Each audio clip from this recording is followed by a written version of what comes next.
Same applies to every one. మనందరూ కూడా అది అప్లై అవుతుంది. ఎందుకంటే నాకు ఈ మూవ్ పొద్దున్న చేస్తుంటే ఇన్నర్గా నాకు ఫీలింగ్ వేరు ఉంటుంది, అవునా కదా, చేయాలని ఉంటుంది. కానీ ఆ డ్యూటీస్ ఏదైతే దాన్ని రెస్పెక్ట్ ఇచ్చి చేయాలి. పాపం పక్కన వచ్చి వేరే హెల్ప్ చేశారు, పాపం తను హెల్ప్ చేశారు, వేరే హెల్ప్ చేస్తాను, ఐ ఫెల్ట్ సో హ్యాపీ. కానీ కాదు కదా, ఇచ్చిన వర్క్ని వర్క్లా చేసుకోవాలని ఉద్దేశం అంతే.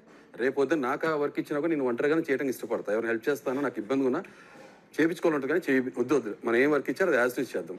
వెరీ లాయల్, జెన్యూన్గా ఉంది వర్క్ టాస్క్ అని అనుకుంటా. సో ఇది మీ కాల్, ఏమో మీ చాయిస్. చెప్పాను బట్ వాళ్ళు కొంచెం కదా అని చెప్పేసి వాళ్ళు చేస్తున్నారు. నేను వద్దన్నాను బట్ వాళ్ళు మీ కాల్, ఓకేనా? అలా అందరికి ఏవైతే డ్యూటీస్ ఇచ్చారో అది అయిపోయింది. ఫస్ట్ హాఫ్ అయిపోయింది. ఇప్పుడు ఓనర్ టెనెంట్స్ దానికి ఒకటి ఏదో ఆలోచించి ఉంటారు కదా. మీరు tenants out house, owners in house, మీకు లగ్జరీస్ ఇచ్చారనంటే ఒక మీనింగ్ ఏదో ఉంటుంది, పర్పస్.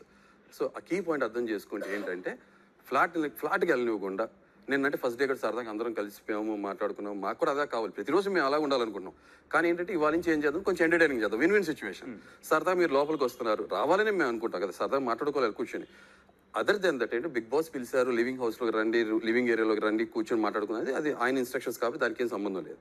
అదర్ దెన్ దట్ మీరు లోపల రండి, సరదాగా మాతో స్పెండ్ చేయండి, మీకు నచ్చింది మీరు ఏం చేయగలరు, సరదాగా మమ్మల్ని ఇంప్రెస్ చేసినట్టు. మీలో ఉన్న కళ బయటపడుతుంది, జనం కూడా చూస్తుంటారు, అందరూ ఎంటర్టైన్ చేస్తారు కదా, బాగుంటుంది అది డూ దట్.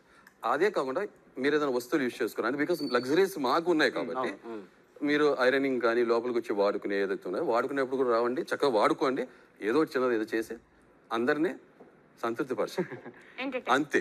కొంచెం ఇది మన కాల్, అది ఓకేనా? No compulsion, nothing serious about that. చేస్తే బాగుంటుంది అంటారు. ఇంకేంటంటే మీరు వర్క్ చేసేటప్పుడు ఒక చిన్న కన్ఫ్యూజన్ ఉంది, నైట్ వచ్చింది. ఏంటంటే డైనింగ్ టేబుల్ ఎవరు క్లీన్ చేయాలని ఒక మాట వచ్చింది. ఓకే, సహజంగా చెప్తే actually floor cleaning very clear. Floor dining table దేంట్లో పాటగా వస్తుందంటే రెండిట్లకి మధ్యలో వస్తుంది. ఏంటంటే ఒకటి కిచెన్ చేసే వరకు కుకింగ్ చేసే వాళ్ళకి ఇన్వాల్వ్ అవుతుంది, అలాగే షింక్లో క్లీన్ చేసే వాళ్ళకి ఇన్వాల్వ్ అవుతుంది. ఎందుకంటే కిచెన్లో ఇక్కడ కుకింగ్ చేసే వాళ్ళు డైనింగ్ టేబుల్ యాక్సెస్ చేస్తుంటారు, అలాగే తిన్నవాళ్ళు ప్లేట్లు ఇద్దరు యాక్సెస్ చేస్తారు. కాబట్టి మీ ఇద్దరిలో మీరే డిసిషన్ తీసుకుని ఎవరు డైనింగ్ టేబుల్ క్లీన్ చేస్తారనేది ఒక మాట మీద వచ్చి క్లీన్ చేసేసాయి. అంటే ఇక్కడ గార్డెన్ ఏరియా కావాలంటే మా వాలంటీర్ ఎవరు ఉన్నారో మీ ఇద్దరు డిసైడ్ అయ్యి మాకు ఒకళ్ళు హెల్ప్ కావాలనుకుంటే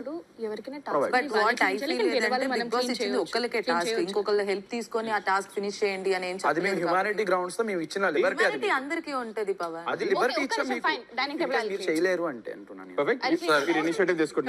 వాళ్ళు ఒకరు మాట్లాడుతున్నారు, అయిపోయింది కదా.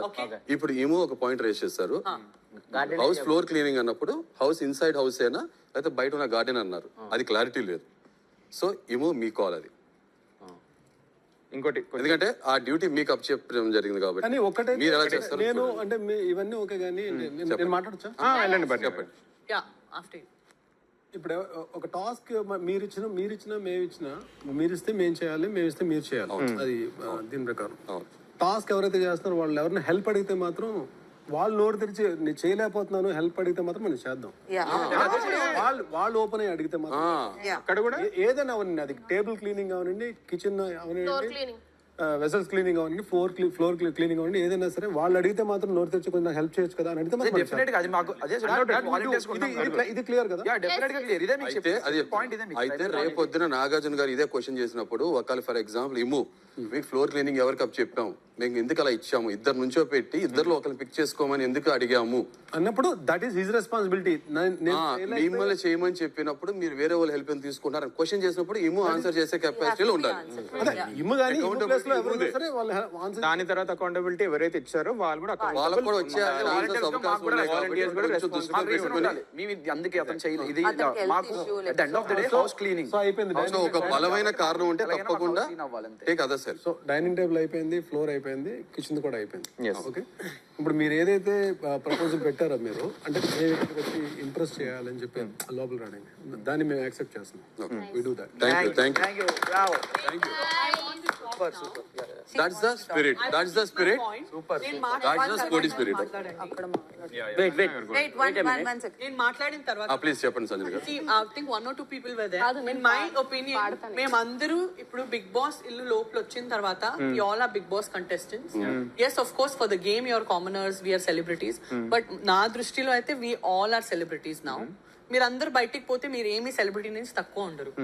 సో ఇన్ మై ఒపీనియన్ అగ్ని పరీక్ష చాలా కష్టంగా దాటేసి మీరు వచ్చారు. I really respect that a lot. You already celebrities in my opinion. We are ready to do whatever you want. ఈ ఇల్లు ఓనర్స్ దాన్ని మర్చిపోయారా? అంటే మేము కూర్చున్నాం వాళ్ళు. Oh please sit thank you Bigg Boss. గుర్తించారు మా కష్టం. కావాలని నుంచోలేదు, కూర్చోలేదు. సోఫా కూడా వాడదే.